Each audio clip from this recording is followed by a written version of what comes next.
I had to do that before I could borrow money on it. The lumberyard wanted their money. I got the money on credit. And the lumberyard wanted their money, so I had to hurry up and get it put on a foundation and borrow the money and pay the lumberyard off. And they were real smart. The year that I built that house, hoping to be able to sell it, they'd built 5 houses in Cooperstown. So they could, you know, they could buy for cost. It wasn't too bad for them to build houses, but I had to pay a, you know, retail price. But that's the house we're living in now, anyhow. We've done a lot of improvements on it in the meantime, so it's... And then during the winter of '60, the National Guard commander, North Dakota National Guard commander, came out to the farm, and he was wondering if they could use our farm to assemble for their training, a week's training, North Dakota National Guard. That was in June of 1960. We had helicopters there, and they built a pontoon bridge across the slough. That all they done is drive a jeep across it, and then they start dismantling it again. And then they had heavy equipment. We had bulldozers and all kinds of equipment. We built a bridge out of rock across the Cheyenne down in the woods there. I got a helicopter ride, was down there for breakfast, and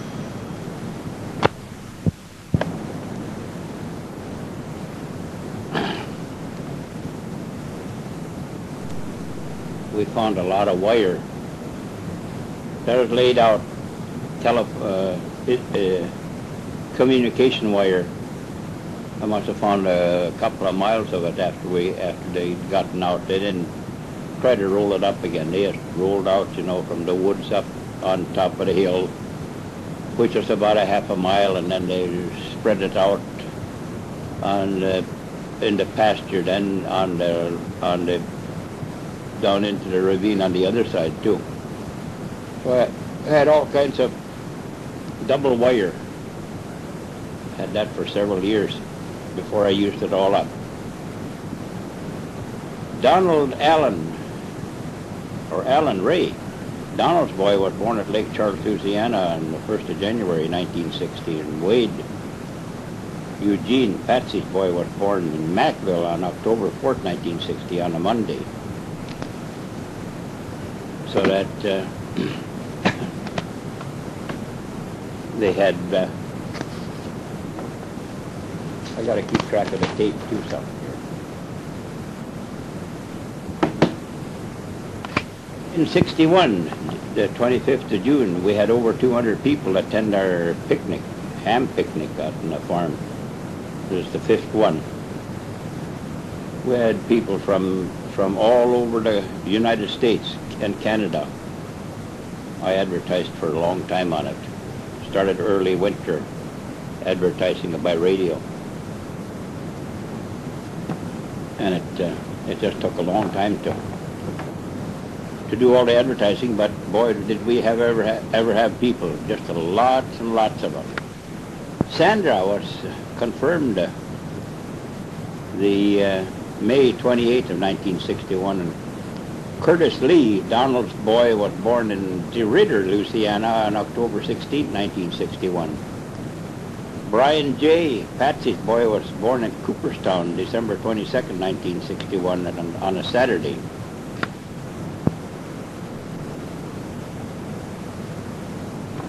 We had our 6th annual picnic out on the farm, June 23rd and 24th, 1962.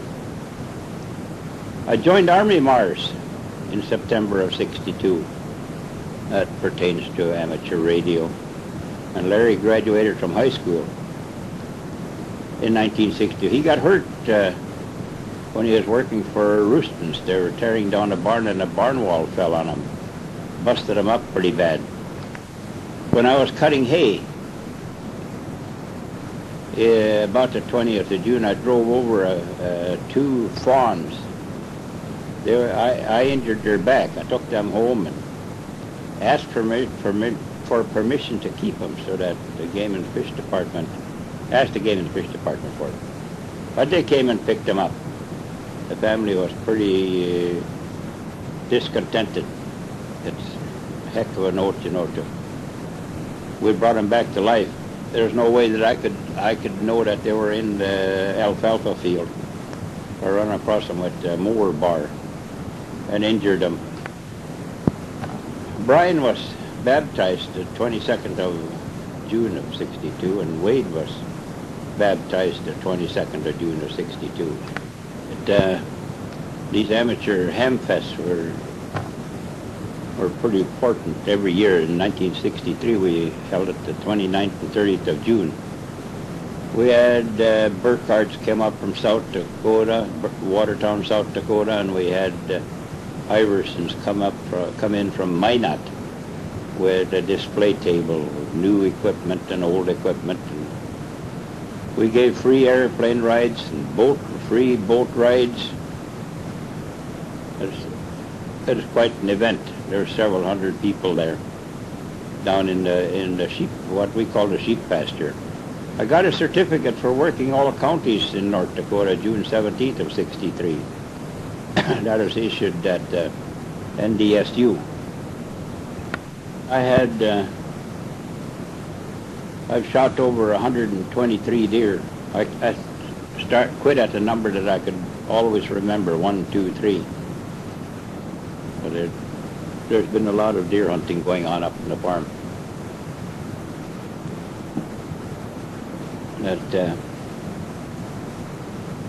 A lot of people came there during the season and had a lot of fun. And there was a lot of them to hunt too. Arlene got married on the 25th of May 1963 at Winchester, Virginia, to Ron Horrell. And that in 63 I flew an airlift as a pilot, hauled many people for a cent a pound. This was on 24th of March of 63. Arlen James, Patsy's boy, was born in Cooperstown March 29th of 63 on a Friday. I hauled my father up to Minot by air on the 10th, April 10th, and came back. He was 83 years old at the time. We went up there to visit with Melvin and Julia. And what I remember so distinctly about it is we were flying above the clouds. And then when we got over by Glenfield, the clouds got so thick that I had to go down through them, find an opening and go down through them. And I wasn't thinking that he wasn't used to going down real fast, so it was kind of rough on him, I guess.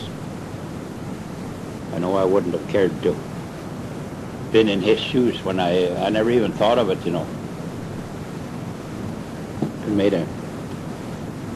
It wasn't too nice a trip. It was a nice trip up to that point. And I flew right to Watertown, South Dakota for radio parts in July 3rd, day before the 4th of July of 63. I wrote the flight instructor test in October 17th of, oh, wait a minute now, I got that wrong here. I wrote the flight instructor test of October 17th of 58. That isn't quite in line here. I got within 1 point of passing. I never did finish it up. Never, I guess I tried it once after that, but I never was able to make the grade. Arlen James, Patsy's boy, was born July 14th of 63. 1964 was an eventful year. We moved to town in July.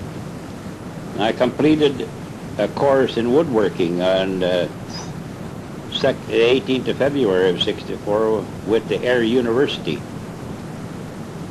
It was a lengthy course. Then we had our 8th Cheyenne amateur radio get-together. It was held on the farm that year of June 27 and 28. We hadn't gone into town yet.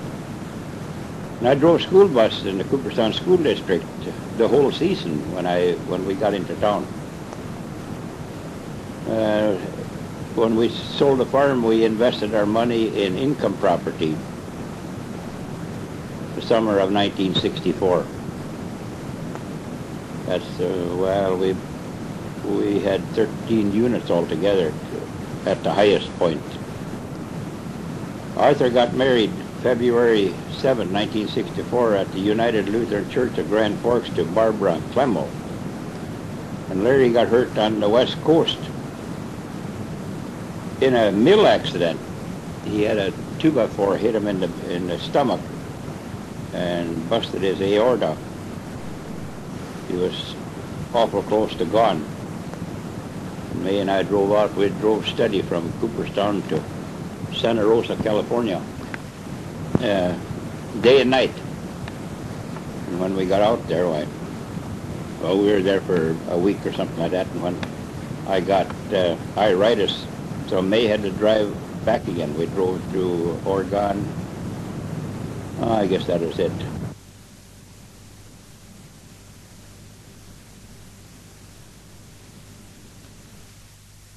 Around the neck where the collar had,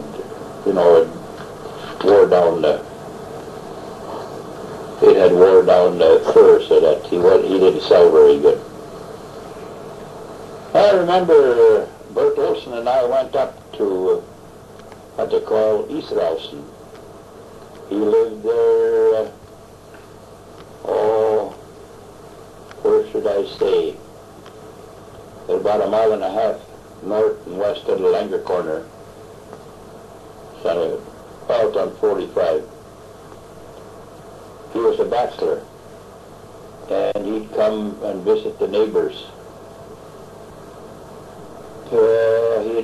He wouldn't go to the same neighbor twice, but he'd stay home for 3-4 days, and he'd come, and then of course he could eat a half a loaf of bread.